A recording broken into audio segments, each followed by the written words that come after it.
Welcome to Vendetta Sports Media. It's the daily show, and it is March 6th. Today, I'm joined by Anthony Miranda. Anthony, how we doing today? I'm good so far. Starting off the week, a little early Monday podcast. Yeah, I very like early it. for you. 11:30 on the East Coast, not bad, but for you over on the West Coast, it's early morning for you. uh, So our plan today, pretty much talk about UFC 284, or excuse me, 285, which was big pay-per-view for the UFC, return of John Jones. Before we get into that, though, we got to talk about Derek Carr because Derek Carr just signed with the Saints about, I don't know, maybe an hour, not too long before we started recording this. So, Anthony, what do you make of Derek Carr to the Saints? um, actually, I'm a Derek Carr fan a little bit.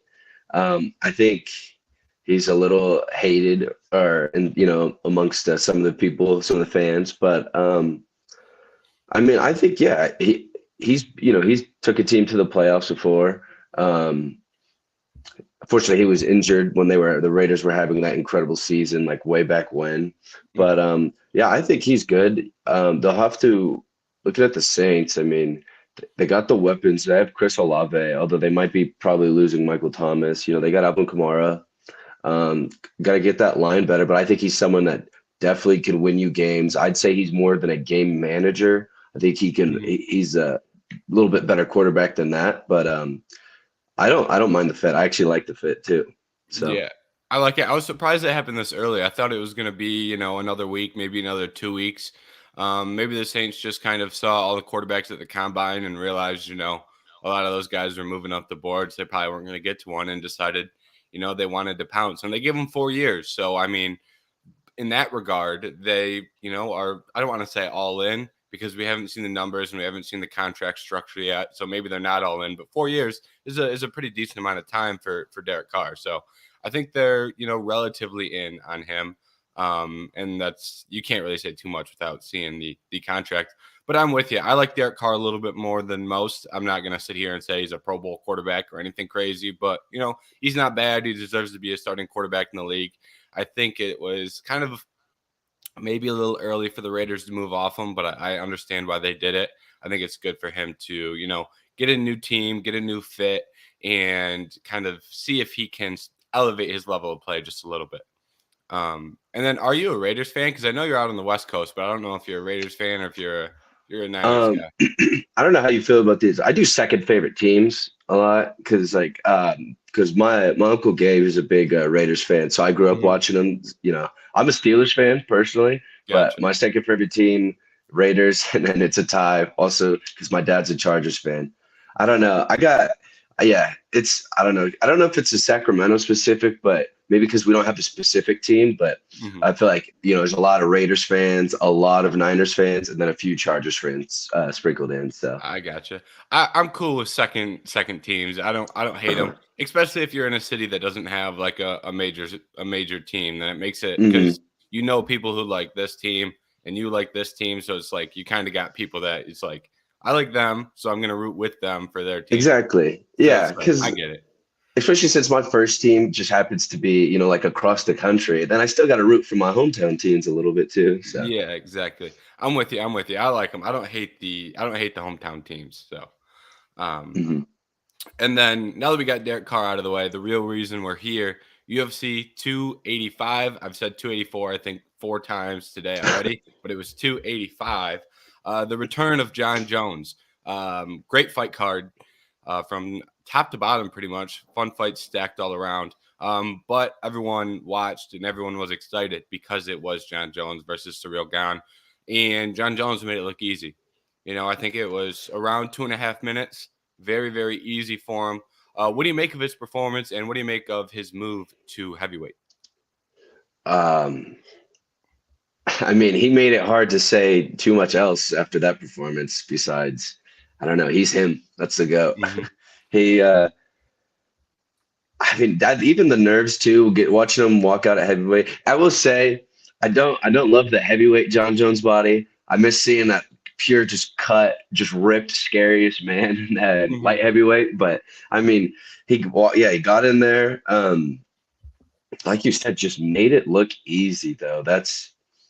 And I did have him winning, but I did not think first round, first grappling exchange, Gone wouldn't be able to get up, and then Mhm. it'd be out of there in 2 minutes.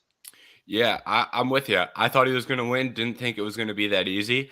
I thought he was going to have to take Gon down a couple times, really wear on him with some ground and pound. Find a later submission. I think I picked sub round 4. So I was, I didn't think it was going to be first round, but Hmm. Gon really had nothing for the grappling of John at all. And it was kind of, I mean, in terms for like surreal, it was kind of, I don't know if disheartening is the right word, but it's like, man, he made no improvements since that Francis Hmm. Ngannou fight. And you're fighting John Jones, and maybe it was just because John looked great, but Francis did I not look good on the ground at all. Yeah, I was a little disappointed because I am a Gon's probably my favorite. Yeah, probably maybe one other person besides John Jones in heavyweight, Hmm. but he's my favorite heavyweight. But yeah, we got to figure something out. We got to wrestle a little bit better than that. I know he said he trains. He only trains when he has a fight. Maybe do some Can't off-camp trainings, or maybe do some wrestling, perhaps. can't have it. Because no, because and then too, like that's twice now where I thought I mean, he had a good showing in that Ngannou fight a little bit. Hmm. Maybe not in the Hmm. wrestling category specifically, but overall.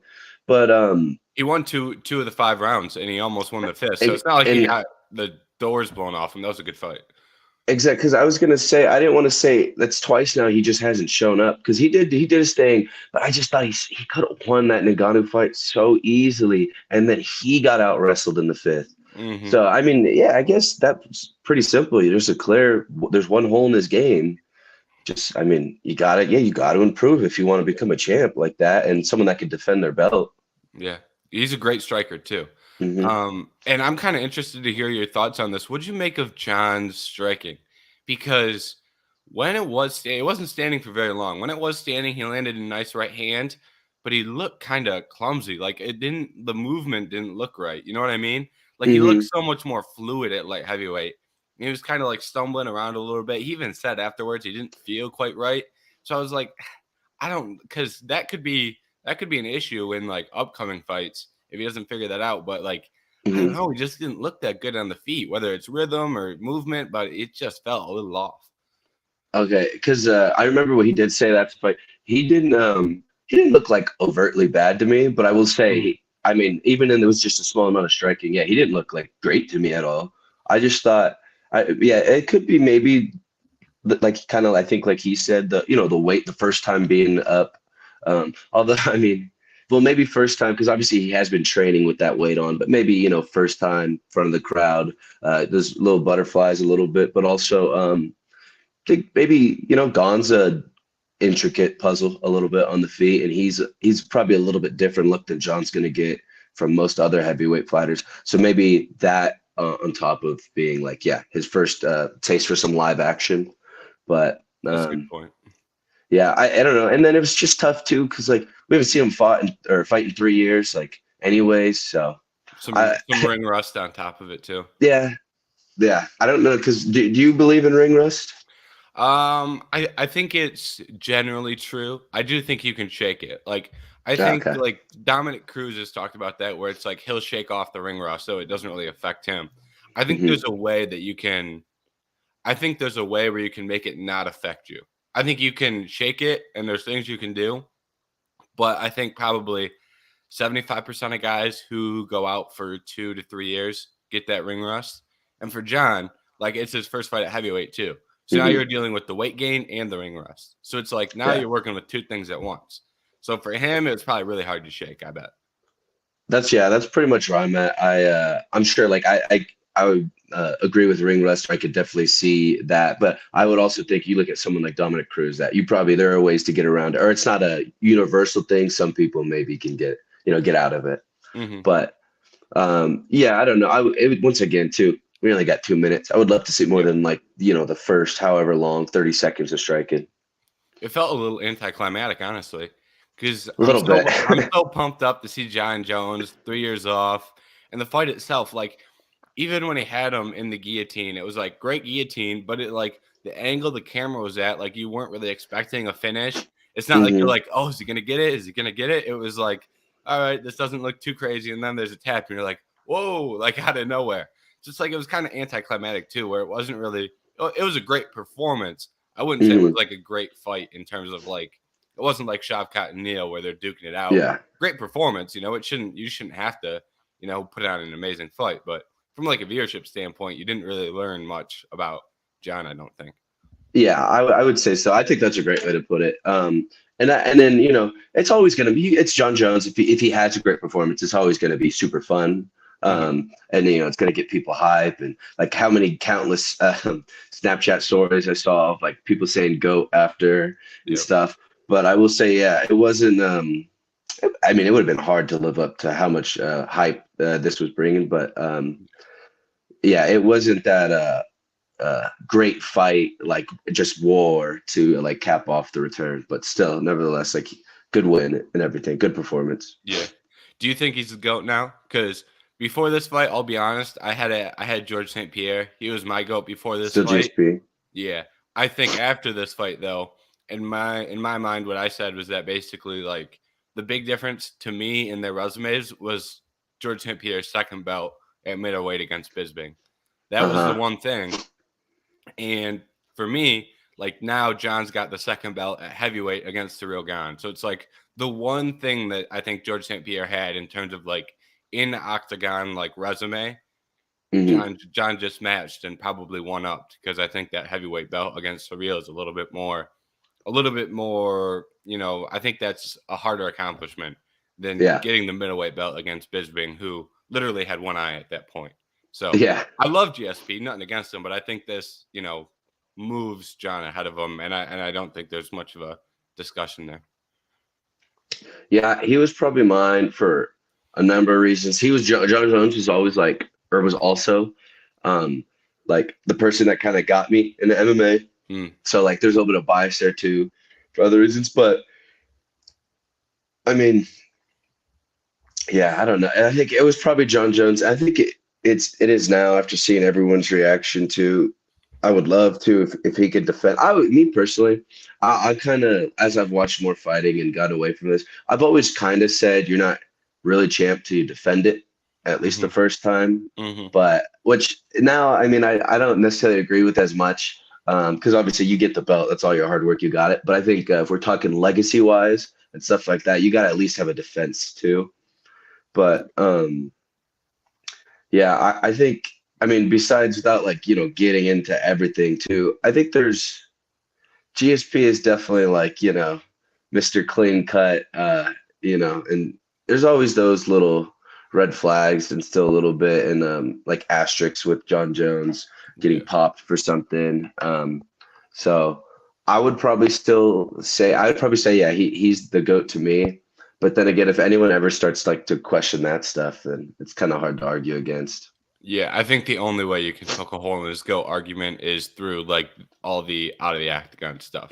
And it's like you Hmm. don't know which because it's like it's tough now too, because you decided to change the picogram rules where now his violations wouldn't be violations. So it's Yeah. like you still break the rule at the time, but now it's legal. So now you've got a whole nother discussion on your hands. So Hmm. it's hard to even like debate that because you're really getting nowhere because there's no clear answer. So you're just kind of Yeah, to talking in a circle, basically. yeah, exactly. Nothing to form like the foundation on a little bit. Yeah, But exactly. yeah, I think he earned it. It was fun actually to seeing like everyone say goat. Mhm. It's always good to have like I mean duh, but like you're like the best fighter in the world or like one of the best fighters of all time, like performing and fighting. Like just when they're in Yep. the sport, it's better. So Mhm. I'm with you. And now it looks like we're getting John versus Stipe for the first title defense. I think that's the perfect fight to make. I think that is probably a fight that I was surprised they didn't make that for this fight. I was surprised we didn't mhm. see Stipe in there the first time around. But now I think that Stipe is kind of a different challenge. And in hindsight, I think he's going to be a little bit more of a challenge. I think we're probably going to have a closer fight on our hands. So, what do you make of that fight? Because I'm pretty pumped for that, just based off what we saw John do. And then based on, I mean, we've already seen a little bit of trash talk where Stipe was pretty confident Mhm. he was going to win. John was talking about, you need to take some time away from the firehouse. You need to dedicate yourself to train for me because this is my life. And I was like, all right, we're getting into it now. So Uh-huh. I think we've got a fun fight on our hands here. I think so too. I mean, I think they labeled Stipe the heavyweight goat and stuff. So this will be another easy, super easy one to market too. But Hmm. yeah, I think Stipe's got that wrestling, so he's or enough to where it's not. I don't think it should be a gone. Hopefully, one takedown and he's out of there. But yeah, I mean, I'm excited. I didn't. And then when's the last time we saw Stipe fight? Was it still not that Ngannou? Is it? Yeah, it is. That was Oh, probably 2 years ago. 2 years That was a ago. long time ago. That was because Hmm. the surreal Francis fight was a year last January, Oh wow, yeah. and Francis and Stipe I think was the summer before that. So it's going to be Hmm. 2 years for Stipe outside the octagon. Yeah, so I mean, I'll be happy to see him fight again. Hmm. Um, yeah, I think it should be more competitive because I think Steve is just more well-rounded and more. I don't want to say critical because Gun's very his striking's good too, but no, he Hmm. is more well-rounded. He has that experience, I guess I was trying to say, a lot of championship experience and stuff. So I think he should be able to give him a good fight. Yeah, at a minimum, that wrestling takedown defense is much better on the side Uh-huh. of Stipe. So I think at a minimum, we're going to get some more competitive exchanges there.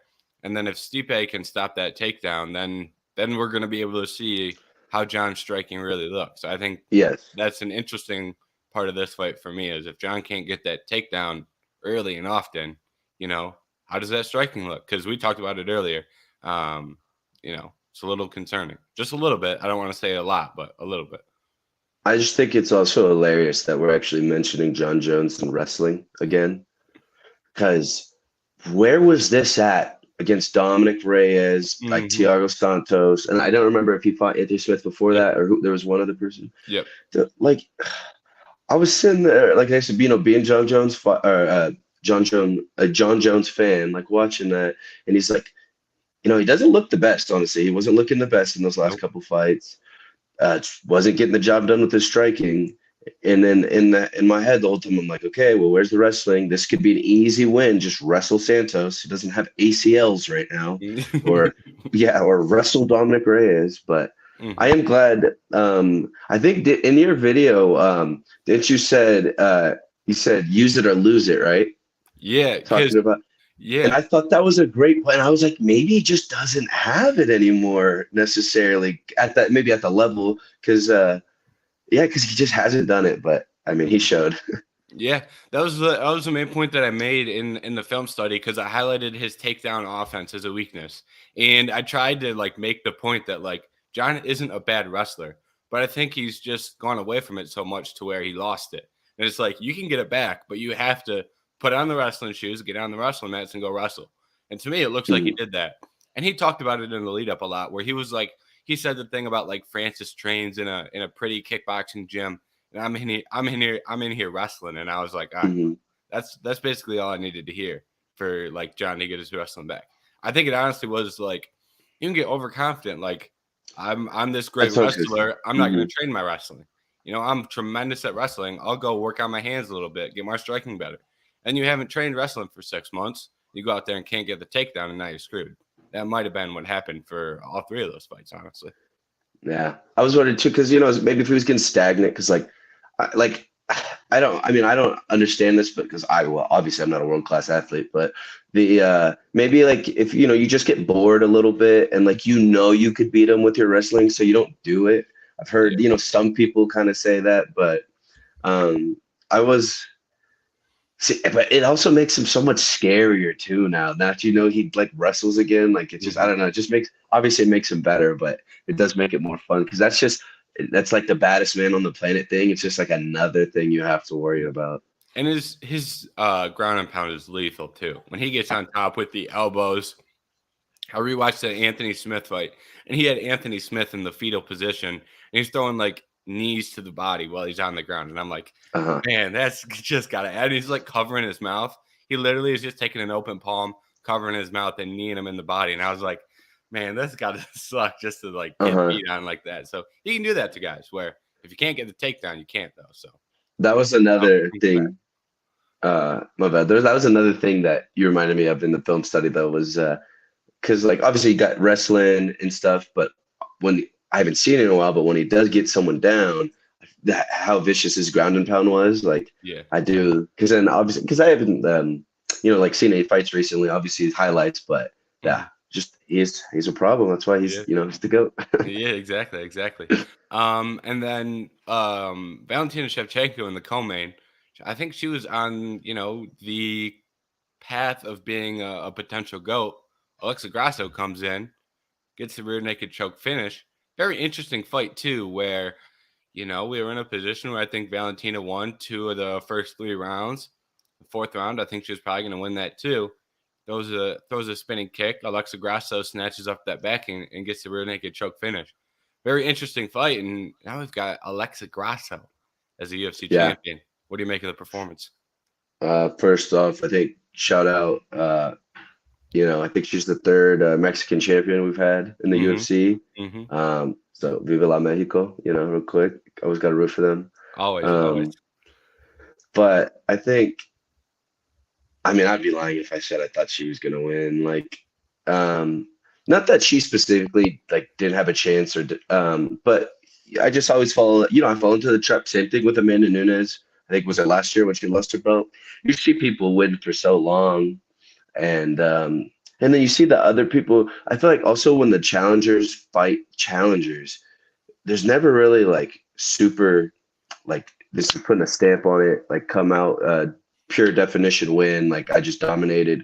It's always like, oh, barely. And if you when you barely beat a challenger, especially someone Shevchenko or Nunes is already killed, Yeah. then like there's not much hype for it.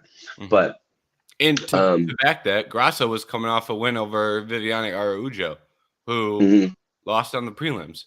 It's not like she yeah, went out there and, smashed somebody ranked number one. She got a solid win over Araujo. I think it was, 5-round decision win. Good win, but it's not like Araujo. You don't beat Araujo and then have people saying you're going to beat Shevchenko. That yeah. that's the point you're making, I think, and I think it's a really good Mhm. point. But I don't know. I'd probably have to tip it back to you a little bit more. I think because I think with what I was doing, I happened to like miss a round. I think it was the second or third a little bit. But Mhm. so I don't know. What did you see out of that? It was basically I thought Alexa Grasso looked really good with her hands. I thought her boxing was on point. She caught Valentina with a handful of straight, so I thought landed well. But it was Hmm. really the first round was the best round for her offense, and then the second and third round she was landing on the feet, but Valentina started to take her down more, and she wasn't really putting up that good of a fight against the takedowns. So that's kind of I don't like seeing like it's a hard for me to be like overly hyped about Grasso's like future just because she did get taken down so much where it's like I can see Valentina going out there and taking her down for 5 rounds and beating her as long as she, doesn't make any mistakes like she did in this fight. Or I can Yeah. see an Aaron Blanchfield or Talia Santos going out there and beating her because they can take her down. On the feet, though, her hands looked outstanding. And against Valentina's a great striker. So Hmm. credit to her boxing, but like ah, it's hard for me to be overly optimistic about what she can do as a champion. Yeah. I mean, especially because she was losing the fight too. But I mean, and then that was the other thing too on the podcast or one of the podcasts before the card. Uh, I was on and we were covering Blanchfield and South like the wrestlers in that division the number one and number two I think there are maybe one of them's three but the top contenders in that division now well not only are they kind of a little bit of fresh blood now with Blanchfield but yeah that some wrestlers in there so that's we were saying that could have been a problem for Shevchenko but now that you said yeah if now Grasso has the belt that's not a it's not the best sign for her in her first defense. But I guess even before that, you think Shevchenko, she asked for it in the post fight. She gets her immediate rematch, right? Yeah, I think so. I think she gets the immediate rematch, and that's an interesting fight because I literally just said that Valentina can probably go out there and take her down for 5 rounds. But the catch there is that I think Valentina is looking worse and worse with each fight. Because Hmm. I think she lost to Santos. If I were a judge, I would have scored that for Santos in the last fight. And now this time we see her go out there, lay kind of another egg of a performance, This time she gets finished. So it's like, it's as much as Valentina, like in theory, has the skills to win. We've seen her get worse 2 fights in a row now. So if that happens Yeah. again, and we're looking at 3 fights in a row where we're getting worse, there's no reason to say Grasso can't beat her again. I think Valentina Uh-huh. can win that fight, but I'm I it's a tough call just because I'm so concerned with her looking worse and worse as she continues to fight. Two things. One, and I think she's been getting because obviously she's super skilled, super talented, but I think she's also like a little, yeah, a little sloppy at times. But I just think she's been able to get away with it, even Mhm, against top people, just in that division. And mhm. yeah, it finally caught up to her a little bit.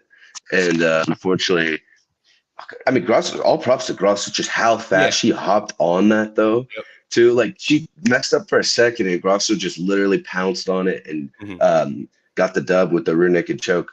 But my second thing was gonna be because I would agree her performances have been going down. Shevchenko, that is, in her last couple fights. Um, but do you think time off would help? Like, should she take a break? You think, or you think it's getting old? Or I'm not sure that a break is a good idea just because that Talia Santos fight was, she took a break between that fight too. Like Mhm. after the Santos fight to this fight, she kind of took a break. So I'm not sure that a break is a good idea. Also, that division has gotten much better. So I think her I think it. skills Mhm. are regressing maybe they're not regressing a ton, but like level of competition improved a lot. Because if you go back and look at her resume, like her best wins before the Santos fight are Andrade and Chukagian. Neither of them are bad fighters. Andrade is a 115 pounder, though. Chukagian has her own flaws. Mhm. And then outside of that, it's like Lauren Murphy and Jennifer Maya. And she lost around to Jennifer Maya. And the Mhm. skill difference between like Grasso, Santos, Blanchfield, Manon Fior, and then like Chukagian, Jennifer Maya, though Lauren Murphy, not only is she regressing a little bit, I think you're right. She's been making more mistakes, but also the girls she's fighting are way more likely to, do what Alexa Grasso did and capitalize on that mistake too. So I don't know if time off is the answer. Maybe she doesn't get that belt back, as weird as that is to say. Yeah. But like, it's a tough situation. But to answer like the initial, I think she needs to take the rematch, and then in the rematch focus on the wrestling, and I'd say not very much time off. That would be like Mhm. my what I would in an ideal world. That's what I would say. I got you. I guess always, times off, time off is always a thought after a loss or something like that, or when you've been struggling recently.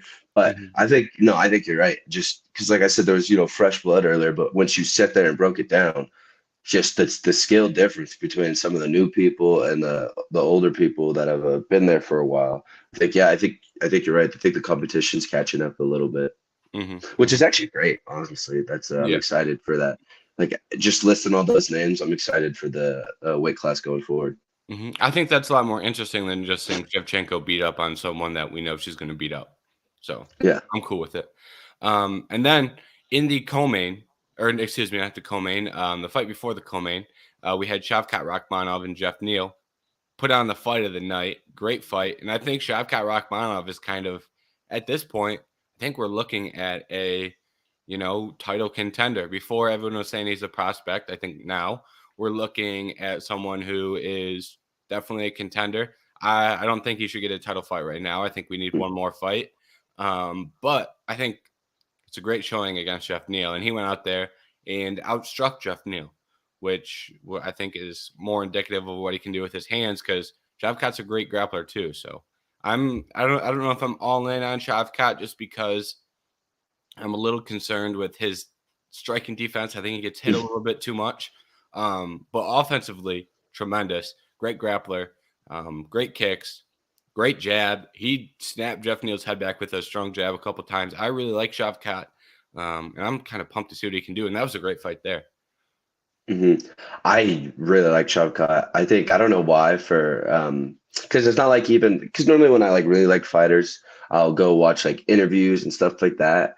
But I don't know still like the whole lot about him personal wise, but I don't know just the way he fights. I think I just like super well-rounded fighters because my favorite fighter is like Bobby Knuckles. Yeah. So I think I don't know, that just might be it. But even when I he was like his hype train was beginning and shoot 3 fights ago, I don't know, I like it. And I would say I don't know if he necessarily struggled, but I didn't want to see for some people that were talking about fighting for belts already for Shavkat or his next fight. I mean, that was a tough task for him against Jeff Neal. Like you said, he got hit a little bit. Hmm. So I don't know if he's quite ready for that, but no, I don't know. Yeah, his striking is fun. I feel like he's almost that just one of the type fighters where it seems like it's going to be a good fight every time he's in the octagon. Hmm. Must see TV a little bit. Yep. So overall, yeah, I was happy with his performance. I was happy with the fight. Um, what did you think about Jeff Neal in this one? I like Jeff Neal. I think that Jeff Neal is one of the more underrated fighters in that division. I mean, he absolutely ran through Vicente Luque. Like I did not expect he that. he beat Luque up bad. Like that fight was not close. Like that fight was almost scary how bad he was beating him up. And he's got good takedown defense. Like he didn't get taken down in that fight, which I think is a testament to what Jeff Neal Hmm. is as a fighter too. So I really like Jeff Neal. I thought he fought well. And the thing for Shavkat, you made a good point about how that fight was close. The only counter that I would have to that is I don't think there are many guys in the top of this division that are much better strikers than Jeff Neal, especially with Saif Sayud in his corner, who's one of the better coaches out there. So he's got great striking with a great coach. Jeff Neal's a tough guy to beat. When I look at the guys ahead of Shavkat in that division, Bilal Muhammad, Colby Covington, these are guys that like great fighters, but they're not better strikers than Jeff Neal, you know. Hmm. So I don't think there's many guys out there that, those guys could provide more wrestling challenge for Shavkat.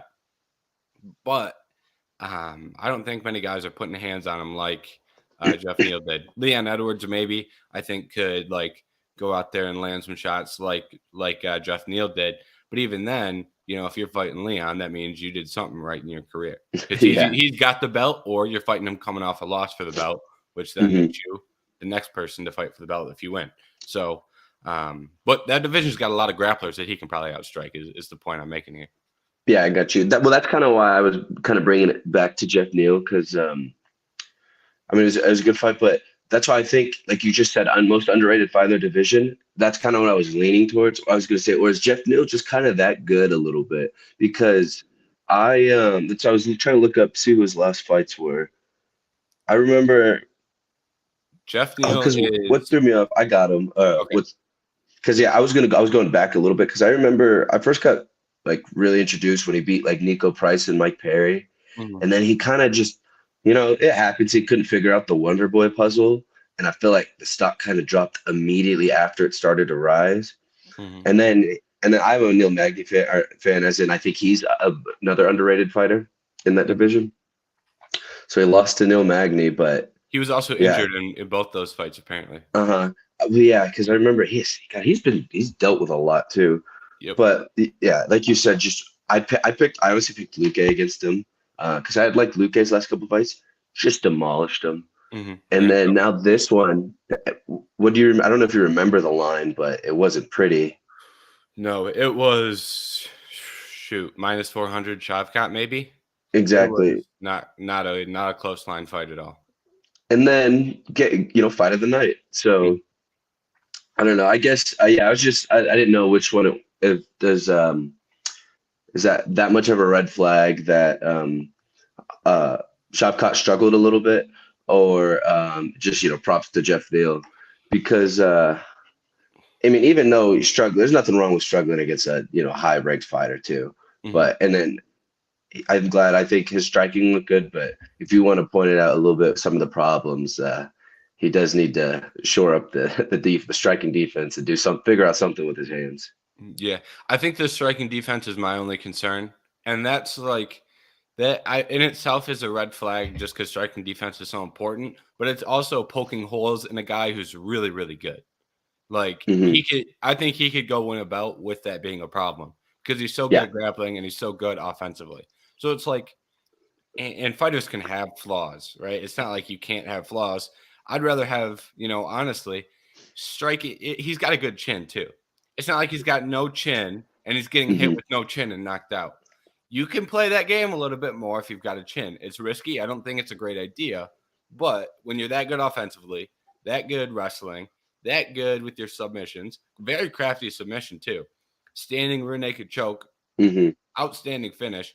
So when you have all these offensive tools, it's not as big of a concern to me that you're getting hit on the chin. Like Patty Pimblett, for example, is someone who gets hit on the chin a lot.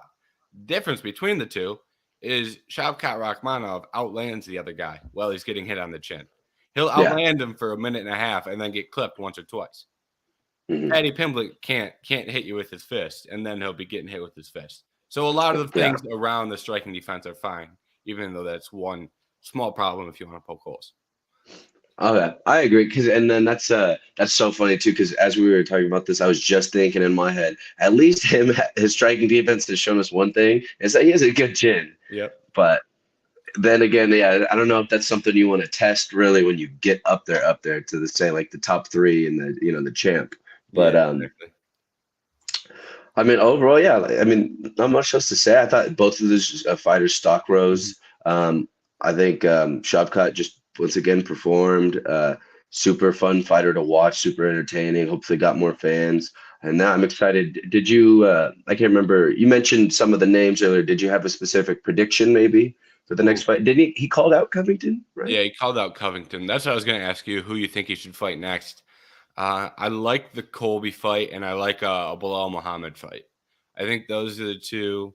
And then Gilbert Burns, if he beats Jorge, that division is that spot in my mind. That might be the toughest division to matchmake for, because it's so Yeah. easy to say Shavkat versus Colby Covington and then never see that fight ever happen. You know what I mean? Uh-huh. I think that Shavkat versus Bilal Muhammad is probably the most likely, and then that's a good fight, and then the winner gets a title shot. Say because it all kind of depends how that Edwards Usman fight plays out. If Usman wins, now we're back in this same position where Usman needs contenders that he hasn't already Hmm. beat. So that kind of takes Colby out, that takes Gilbert out. So then I think if Usman gets a win, and that fight's only 2 weeks away. It's just crazy. We're getting crazy pay per Oh views yeah, yeah, that yeah. close to each other. I think if Usman wins, then you do Bilal Muhammad, Shavkat Rakhmonov, winner gets a title shot. I think that would work out. Get Usman a fun fight. First, I'm sound like a broken record. But yeah, that's two great cards back to back. But about time they were starving us for the beginning of the year for most of the fight night cards and stuff like that. Yeah. So I mean, I'm excited. But as you're saying that too, you said Bilal Muhammad or Colby, and I'm not gonna lie, I was kind of leaning to the Bilal just Mhm. because maybe that might force Bilal to have a fun fight too. Actually, a little shot cut. No shop cop fight. But then you'd also get to test that wrestling too against because Mhm. Bilal's a good wrestler. So I think that'd be a fun test. And then kind of like you said, you can make that Colby Covington fight if it ever happens anytime because Colby's never leaving the top. Yep. So I think I think it would be easier to get that Colby Covington down the line, that fight down the line compared to a Bilal fight. Yeah. But yeah, I don't think. And then what's Shavkat's rank right now too? He was 10, and Oh then my Jeff. God, he's still. he, Uh-huh. he was number 10, but everyone knew he was better than number 10. Yeah. And Neil was 6. Okay. So, So I think the guys ahead of him are like Wonder Boy, Burns, Muhammad are like the 3 right ahead of him in the ranks. uh, So yeah, I'll think. I think then that Bilal, especially yeah, if he was 10 too, that Bilal fight's perfect. yep, And then I'm not gonna lie, he might need one more. I don't think he's getting a title fight off of beating Bilal, but unless, like you said, Usman gets that belt back though, and then what you can't do Colby again, and you can't do all this other stuff. So. it's a weird division just because you never Hmm. know what they're gonna do. I think Hamzat's going to 185. That's why I didn't say his name. If Hamzat Chimaev stays at 170, that's a insane fight that they should book Uh-huh. ASAP. But I think he's going to 185. I think he should too, because I don't want, yeah, because he needs to figure out the weight thing. Hmm. But I kind of talked to this last podcast. I don't think they would do it because I don't think they'd put their two biggest like Good international call. stars against each other. Mhm. Um, but I mean, that would be a fun fight too. Yeah. I feel Yeah. like Hamzat would be favored too. I don't like Hamzat that much. I No. think well, I just the cockiness a little bit, but the way some people I like their trash talk, and then the way some people trash talk I don't like. Um, It but gets repetitive that with Hamzat. It gets really yeah, repetitive. I've been hearing the same story for 2 uh, years now. It got a little old for me. I'm with you on that. smash, and he still says smash. That's funny though. But Yeah. I would take I that's because I was just I'd take Shopcut for Yeah. fun. I'm I trying to think win I some would money, too. I think I but would too. Um, and then kind of moving on down the card, we had Jalen Turner and Mateusz Gamrot. This fight kind of let me down a little bit. I thought we were in for a heater here.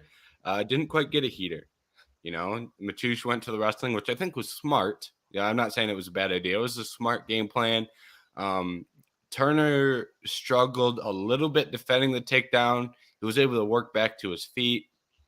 It was just enough to where Mateusz could land the takedown, you know, control him for a little bit while Turner worked back up, and then they get back to their feet just long enough for Turner to land one or two good shots, and then Mateusz to take him down again. It was kind of rinse and repeat. You kind of knew it was coming. You know, it wasn't really that great of a fight, but for Mateusz, I think that was a really good game plan for a guy as lethal as Jalen Turner. So I don't hate it, but it did kind of. I thought we were in for a barn burner, and we didn't really get it. yeah, I think I think yeah, Gamrot cut his wrestling. Mm-hmm. Going a little too much for Turner. I want to say because yeah, Turner looked good, especially those first two takedowns when he was fresh in the first round, getting up, wall walking. Mm-hmm. But I think maybe a little tired. He looked tired by the third round. It's a lot harder to get Yeah. up after the sixth time. Mm-hmm. But I mean, you know, I guess for the people that like wrestlers, that's why I'm not the biggest fan of wrestlers. It's because you could just kind of sit on someone when he was losing on the feet. And Mm-hmm. then, but that's also why I, had so much like respect for someone like Habib because he would wrestle you, but there's not a second he's not trying to get you out of there while doing it. So Yep. that's why I kind of I think fights can be boring when people are just get takedowns and sit on you and stuff like and like are not really trying to look for the finish necessarily. Yep. But I was rooting for Jalen Turner too. Um, bit disappointing, especially because yeah, he was winning on the feet, and the whole time I was just rooting for him to get back up on his, get back up, and then start another exchange. But Mm-hmm. props to Gamma, he took it on a late notice too, Yeah, 10 so days or something, I think. So it's like that's I get that's what what he you was got to doing. do. Yeah, that was the game plan. If you're trying to win, he did exactly what he needed to do to win. Doesn't make for an overly exciting fight, but I mean, winning is more important, especially when you Mhm. get paid twice as much if you win. It's like Yeah, I'm not gonna yeah, blame that's you for going out there and trying to get the win. But I was rooting for Jalen Turner too. I'm not gonna lie. Um, and when I look at fights like that, like when I determine who I'm going to root for in a Jalen Turner and Mateusz Gamrot fight, the way I look at it is if Jalen Turner wins, he's now fighting the loser of Gaethje Fiziev probably, and that's a crazy fight. You know what I mean? hmm He's fighting like Michael Chandler if Michael Chandler loses to Connor. So it's like I could kind of see it coming for Turner where he was like gonna get a heater if he won. That's why I was uh-huh. rooting. That's like why I was rooting for Yair to beat Josh Emmett. It's like I picked Josh Emmett, but hmm Yair versus Alexander Volkanovski, outstanding fight. So that's kind of how I like determine who I'm going to root for. Is what happens if they win is an Uh-huh. element of it. Obviously, there's some guys I like, some guys I dislike, but like I was like, man, I'd like to see Jalen Turner get a win here. See him against some crazy top 5 lightweight. But credit to Mateusz Gamrot. He did what he needed to do. hmm And Mateusz Gamrot is probably the more complete fighter Yeah. and more well-rounded. So it's like he's the better fighter at this point. But I was pulling for Turner.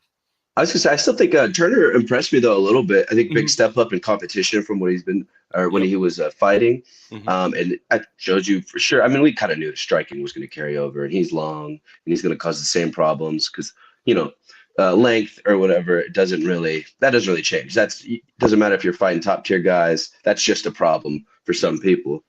But yeah, striking looked good. I Yep. think he entertained. He looked good on a big pay-per-view.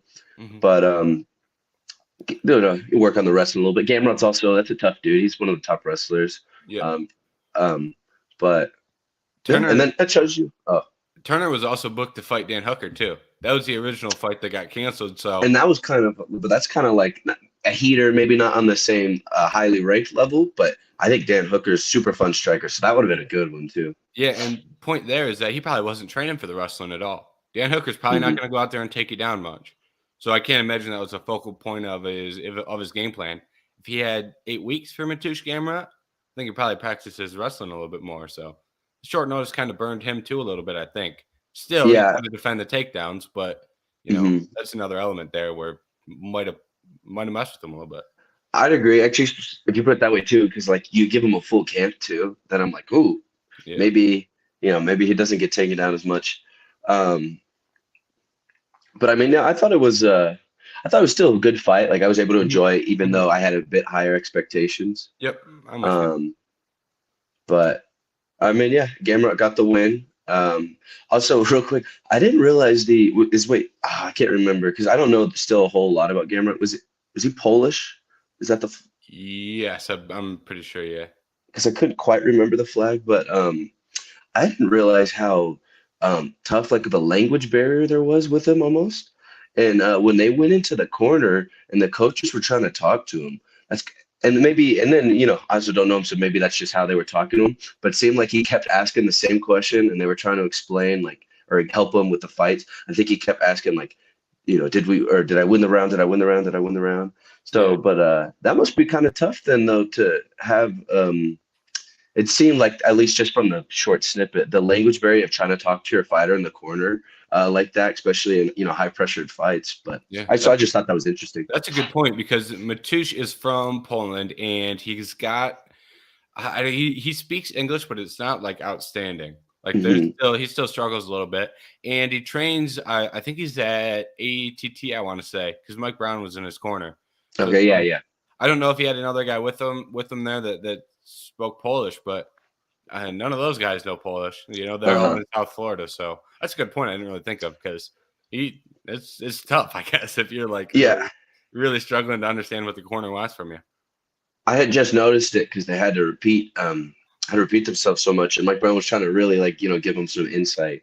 But Yeah, also, I mean, they might when you're around a fighter that much, maybe they already know just how to talk to him. Maybe it's a good I'm point. not trying to like judge his English speaking ability after Yeah, just going to war with someone for 5 minutes and being tired. it But does make it yeah, tougher. It does make it tougher. uh-huh. There's no doubt about that. And then one of the bigger names on this card making his UFC debut, Bo Nickel, able to go out Hmm. there get a first round submission win. What do you make of the performance from the national champion, Bo Nickel? Yeah. And I didn't want to say I expected. Don't want to like not to discredit Jamie Pickett in any way, but this is what you should do if you're Bo Nickel, I believe. And so props to him. He did it. I thought he entertained in his first fight. Um, real quick before we get it, I mean, because it's pretty simple evaluation of what happened. I don't know if maybe you saw anything specific, but I was gonna say I did thought he hit him low blow on the what is it uppercut? I haven't seen the I saw Jamie Pickett's like protesting, but I Yeah, haven't seen the like a highlight after or whatever. But when it happened, I thought he got him. yeah, he got him. He need him right in the groin. He got him. Nina. So I he saw did. it. Okay. I saw it live and I was like, "Ooh, I think he got him." But then the And ref didn't Pickett stop looks it. and like, Yeah, I don't yeah, remember who the ref was, but all the probably refs Mark that we Goddard. I don't. That's one of my least favorite refs, but yeah. It might have been actually because I think Goddard was in the main event, so it's like that Uh-huh. timing, first fight, main event. Uh-huh. Um, but I was like, oh, they didn't stop it, and usually refs are more like it's more likely that you have a ref stop a fight that's not a nut shot than a ref not Hmm. stop it when it is a nut shot. So I was like, I don't know. I saw it back on Twitter. He definitely need him right in the nuts. So I don't really. It doesn't really make me like I'm not like, oh, Bo Nickel's a dirty fighter, right? No, I no, think no, he yeah. probably had some octagon jitters opening the pay per view of a John Jones fight card. Meant to knee the guy in the thigh. I accidentally kneed him in the groin. And I'm not overly upset about it because I'm not like, oh, Bo Nickel was going to defend that takedown. Or excuse me, Hmm. Jamie Pickett was going to defend that Yeah. takedown. I don't really think anything. I don't think that changed the fight in a way where we weren't going to see that outcome anyways. So I'm not like Uh-huh. overly upset about it. Because I just too then I because I did kind of see like that's why I feel a little bad because I did see Jamie Pickett like look up and go like hands up, and then Mhm. it led into it. But he still had a chance. They were still clinched. It wasn't immediately to the floor after that. So he Yeah. still had a chance to do it. But I mean I don't know. Kind of I guess the bigger question is because nothing in that fight happened that like he showed his wrestling, got the submission, really stuck with that submission too though for a while. Yeah. I Patient. was almost yeah very patient. Um, Seemed like Joe Rogan. I was saying that it did look a little awkward. Um, Joe Rogan didn't like the exact position he was in. I guess he was saying when he was trying to lock it up. So Mhm. it's something I guess he should work on a little bit. But I don't know. What do you want to see next for him? Because obviously he did what we thought he would do or what he should do. He's a great wrestler. Got his submission.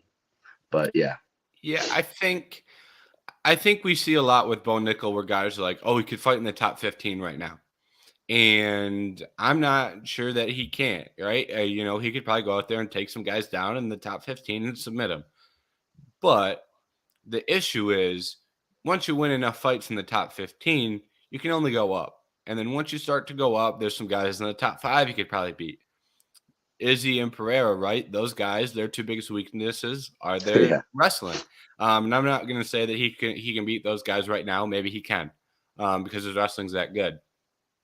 But what happens if he gets paired up with Robert Whitaker, who excels at defending takedowns and has been defending takedowns in MMA for years and is a good hmm wrestler and would outbox him and outstrike him badly on the feet.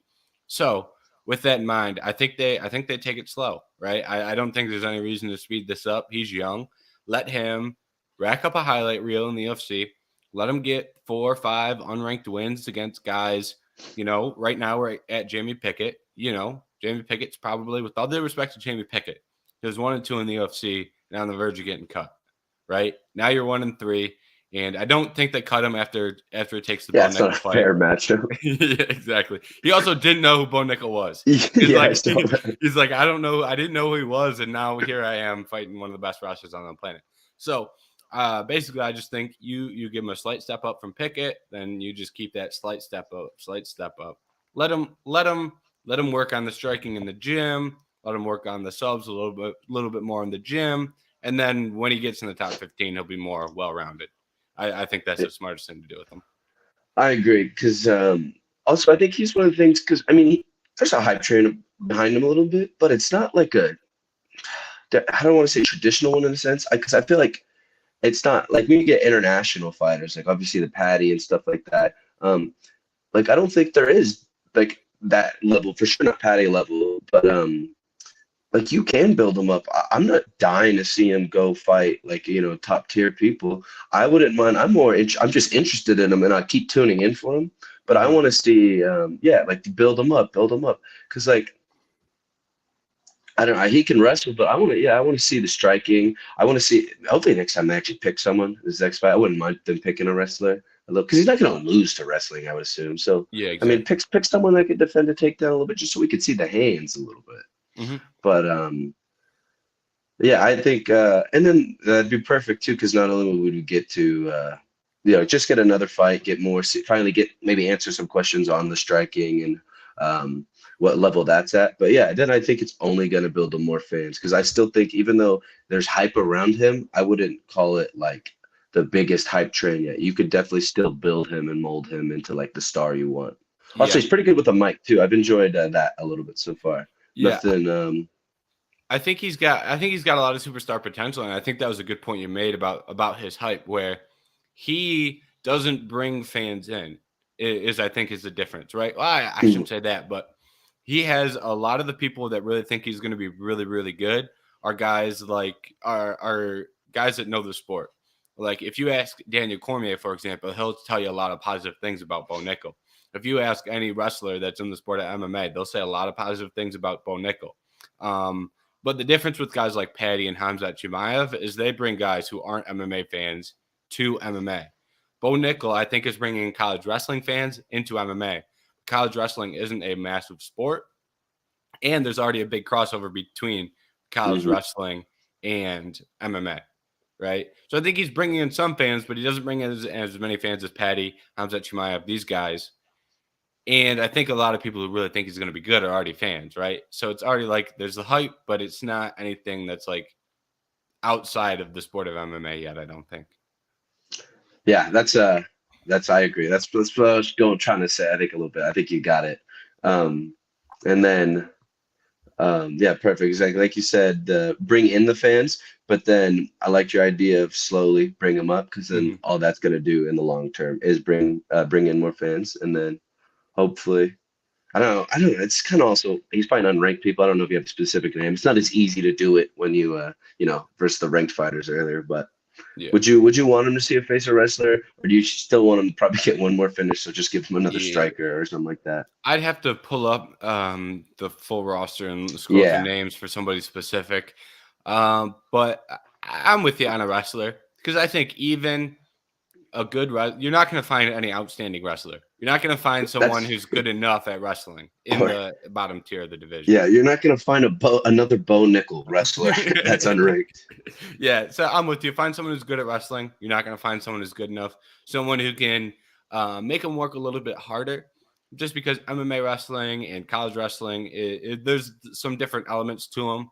So make them test some of like the differences where you're up against a cage. You're never up against a cage in a traditional wrestling match. So Mhm. maybe that'll be help them work out some of those in betweens that you don't see in traditional wrestling. So I'm with you though with the little bit of a better wrestler. I think's a good idea. Yeah, And then Cody Garbrandt on the featured prelim got himself a win. What did you make of his performance? You're a Cody Garbrandt guy, right? I am exactly. That's exactly what I am. I'm a huge Cody Garbrandt guy, so it's good to see him win, get back in the win column. Um, Obviously, it wasn't necessarily what I wanted out of the fight. It was a little boring, Hmm. um, and everyone's like, "Oh, Cody Garbrandt, he looks so patient, and so this and that." I wish it would have been a little more aggressive, but maybe if that's what he needs for a win, then I guess I just hope because that was the other thing about him is he was so entertaining and he was so fun, and maybe that's me being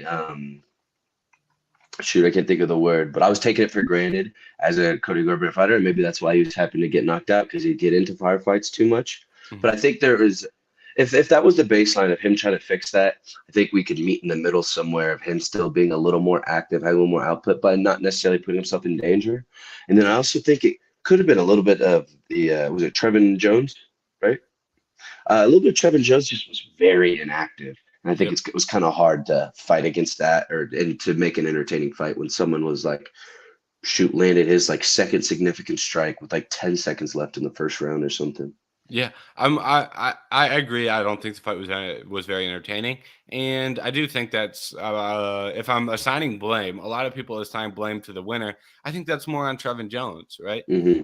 And we saw Trevin Jones. The most success he had in that fight was the last minute and 30 seconds of that fight, and that's when he was the most active. So Trevin Jones, I think, didn't fight that well. He didn't have a great. I don't want to say he didn't have a good game plan. He didn't attempt to execute whatever game Yeah. plan they had, and I don't blame that on Cody because why should Cody do anything other than stand there, pick him apart a little bit with the hands? And Cody was blasting him with kicks to the body. So it's like Cody was easily winning, taking no damage. So I'm not going to blame Cody. I will blame Trevin Jones for not, especially in the third round. You lost the first two. Hmm. First second of that fight, first second of that third round, you need to finish. That whole third round, if you lose the first two rounds, should be either getting a 10-8 or getting a finish. We didn't Hmm. see either of those things. So I think it's a good win for Cody. And I think a lot of that like anger or like discontent with it being a boring fight for any fan out there that thinks that way. I think you got to put that on Trevin Jones. I wouldn't put that at Cody at all. Cody was even out there dancing and stuff, and it's I was like gonna say, yeah. this is exactly what I said when I saw that. If you've got someone dancing like Cody was dancing in the second round, means you haven't kicked him in the leg enough. I'm a big believer in leg kicks, right? Uh-huh. Cody's the guy who very quick, moves in and out, great footwork. Kick him in the leg. Should be It's game like, plan anyways, yeah. yeah, it should have been in the game plan. So if you're dancing in the second round, it's not the dude who's dancing's fault. It's the dude Hmm. who has done nothing to be offensively successful. Hmm.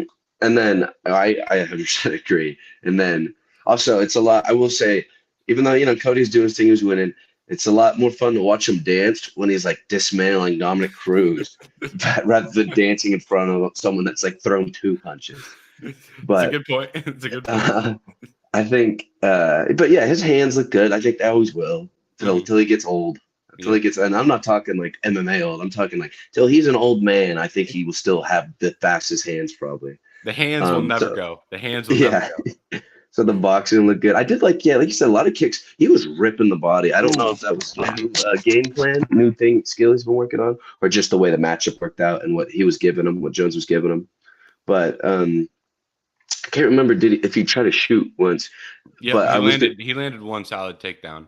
He yeah. got it. Yeah, he landed one Oh, really wasn't it good like one. perfect, good, or really good time? Maybe not perfect time, but um, and then I don't know. I mean, sure, maybe he got a little lazy, or they said he took his foot off the gas. I was never too worried at the end. I mean, I think he got cracked once, and then it was just flurries and probably just a lot of excitement that we hadn't been seeing Mhm. throughout the rest of the fight. Yep. So, I mean, I was still, always got to be a little worried with Cody and that chin, but yeah, overall, I thought, good win. It got me a good win, but then I just thought about how much of a step down that competition was, Hmm. and I know it's a little scary now that I think about that. So hopefully, I still don't want to throw him right back into those killers that he was fighting, but we gotta maybe put a number by it. Like I don't know who's 15, but we gotta do something like that. I That think. that that bantamweight division, I'm not sure that they should move him back to the rankings. Uh huh. I think they should. The way that I always like to describe the guys that are just outside the rankings, there's a top 15, and then there's like another 15 guys that are like really good that aren't ranked. I think Okay. they should give him someone just outside that top 15 See, because because 15, you've got Jack Shore. I think he's booked to fight. And then you've got Saeed Nurmagomedov, Adrian Yanez, Chris Gutierrez, Umar Nurmagomedov, I Ricky like Chris Simone. too, but That's uh huh. your 15 to Adriana's 10. is my guy. Do not put him against him. Adriana's is him. He's got that dog in him. I But bet. Side note on Yanez, I think he's knocking out Rob Font. Is that two? That's 2 weeks. That fight is don't tell me soon. that's on the card. Is that on the pay-per-view card then? I think In that's 2 weeks? on. Yeah, I believe so. I'm like Oh, almost positive. yes. That'd be a fire.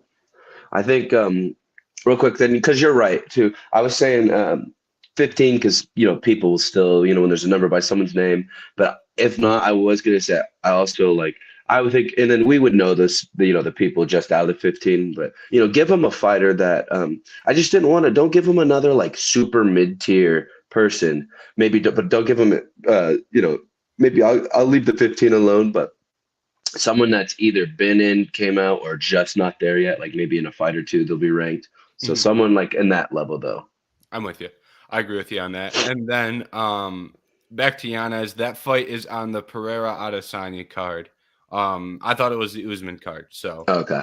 but it's Pereira Adesanya that is 2 pay-per-views away, I think, because we've got Usman Edwards, and then I think that's the April. April card, yeah. And he is the third fight down. So it's Pereira Izzy 2, Burns Masvidal, and then Font Yanez. Ooh, It's a good card. that sounds wonderful. Yeah. And then last fight left that we've got to talk about here is Dricus Du Plessis. Obviously, wasn't the last fight on the card, but we're at an hour, Hmm. so it'll be the last one that we touch on. Du Plessis, Derek Brunson.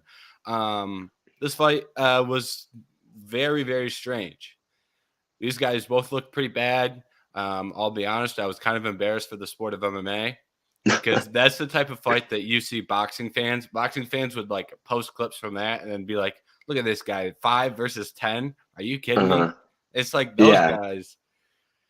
Derek Brunson, I don't think looked good. I mean, he got the takedowns in the first round, didn't attempt takedowns in the second round for some reason. I have no clue why he didn't go back to the wrestling in that second round. Maybe it's because he was I, tired, but mm, well, yeah, that fight was side awful. note, he doesn't have anything else. I don't know why he's doing like okay. And nothing against the man himself. I actually like I've seen interviews with him. I think he's fine, he's cool. Mhm. Um I am probably one of the bigger I don't know if that's a weird fighter to not like, but I'm one of the bigger like Derek Brunson haters a little bit because I just don't think he's that good. And then like he was on that big win streak. and they were hyping up like him to fight like Izzy again. I think that's where it started because people were trying to like jump Robert Whitaker with Derek Brunson, and I was like, "There's no way you actually think that's like a thing." He like, oh God, yeah, Yeah, he his wins at that gas. point. His wins were Shabazian, Till, Hmm. and Holland. Those were his three big wins. I love Till and Holland. Those are two of my favorite fighters. But I'm not going to sit here and pretend like Darren Till can defend a takedown. I'm not going to Uh-huh. sit here and or pretend like Kevin Holland can defend a takedown. Those were three It absolute was like layups. cherry picked almost. Yeah, three layups. Absolute Uh-huh. layups. So I think also is this because did you think Duplessis got a little tired too? I think Duplessis sucks. I don't think he's that good at all either. That was He back to he back. I think he got gassed twice now, and that's yeah. against not the greatest. Against Till, he goes all out for the first round, and he's got Till in this weird position where Till was like pinned up against the cage. Till Hmm. could not Yeah. physically move because Duplessis is just massive. So Duplessis was just he had him in between like the cage door and the cage. He had him in this weird position. Till was just like stuck. His shoulder was like jammed in the post of the octagon, and Duplessis is just wailing on him. And then the second round, he's absolutely gassed. And Darren Till was literally just punching and punching back for the whole second round. He didn't do anything. Hmm. And then in the third round, he gets a takedown. Previously stated, Darren Till has no takedown offense or defense. And then Hmm. he submits him.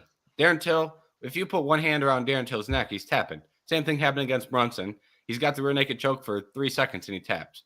I love Darren Till, but there's some major flaws there. And Hmm. he's like, oh, I like to take this. I like to, pace myself in the second round.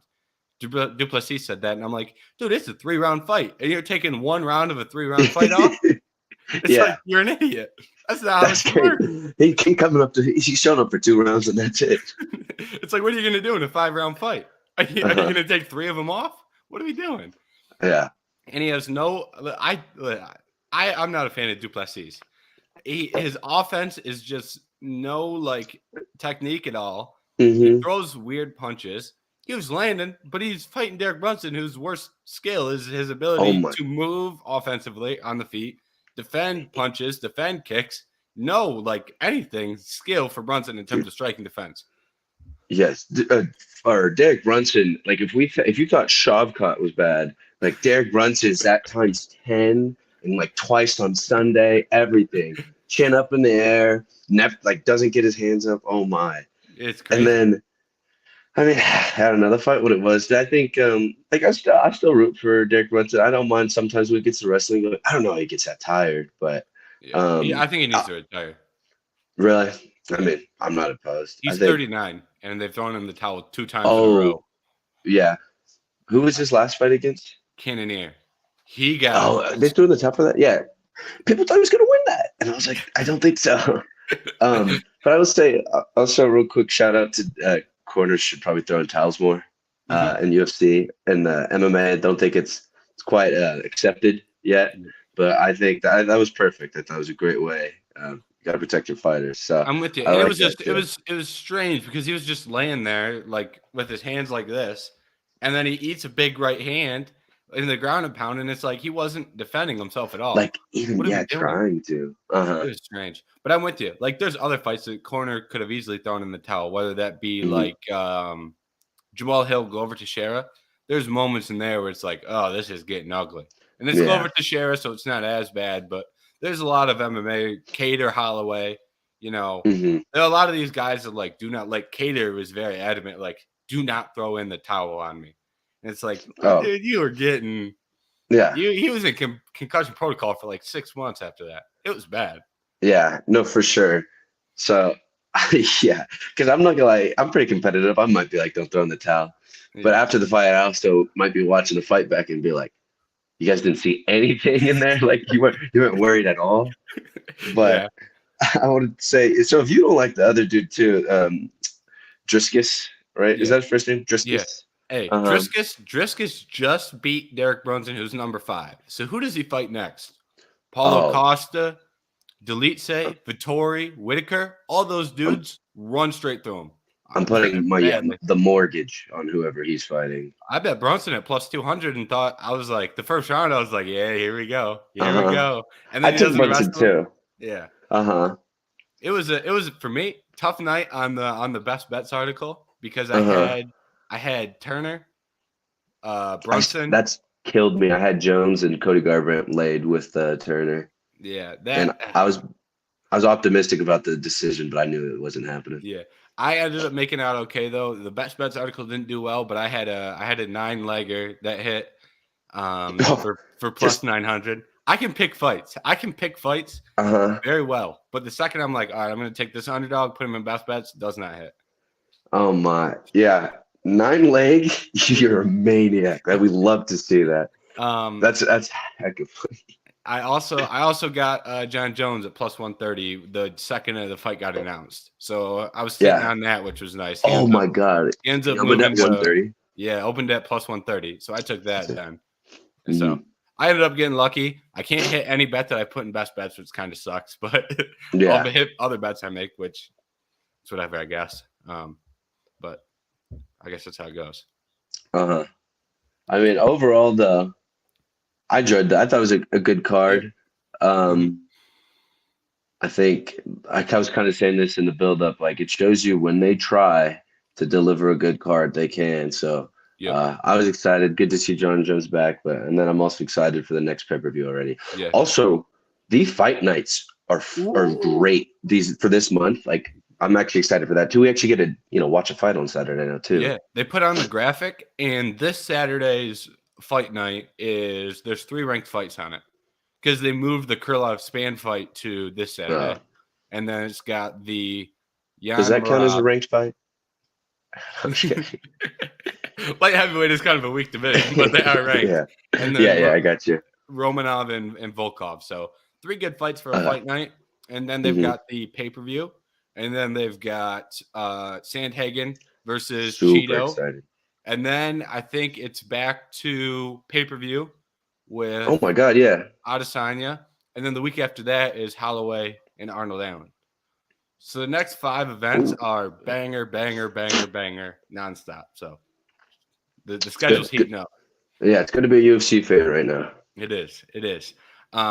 So is there anything that you wanted to touch on? We pretty much ran through UFC 285. Obviously couldn't get all the way through the card. We've got an hour here. So we're going to cut it off there. But is there anything that you want to touch on before we call the show? Yeah, no, not really. Just kind of like I said, good card, enjoyed it. Also, I guess we'll end it with John Jones, GOAT. Yep. And then, yeah, excited for the coming months. I'm with you. And thank you to everyone who tuned in. And show will be back live tomorrow. So make sure you tune in tomorrow.